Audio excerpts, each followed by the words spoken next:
Matapos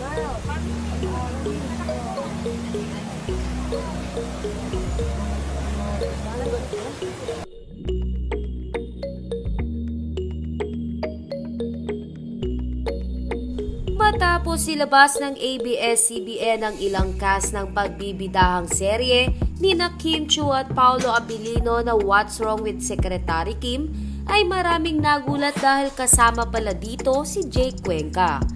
Lumalabas na si Jake Cuenca ang gaganap na kapatid ni Paolo Abilino.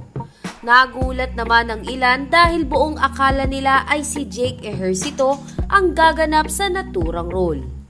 Gayunpaman, sinabi naman ng isa sa mga staff ng ABS-CBN na hindi pa final ang casting nito. Samantala, spotted sina Kim Chiu at Jake Cuenca kung saan ay tila sinisimulan na nila i-shoot ang What's Wrong with Secretary Kim. Matatandaan na nagkatrabaho na rin ang dalawa noon sa seryeng Ikaw Lamang. Kaya naman hindi na mahirap sa dalawa ang bumuo ng chemistry. Sa kabilang banda ay narito at panoorin natin ang nasabing video ng kanilang pagsushooting.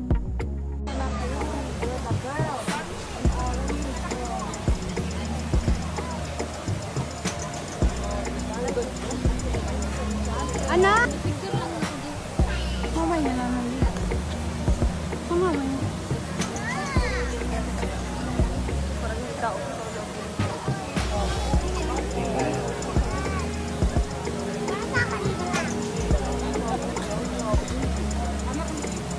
Out ako ng bag ng game, please. Anak! Out ako.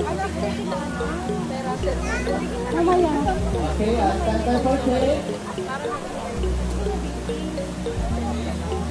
Okay, take tayo. Wala akong manunood. Ready? Ayan. And sound camera. Please, roll it. Okay. Rolling in 5, 4, 3, 2,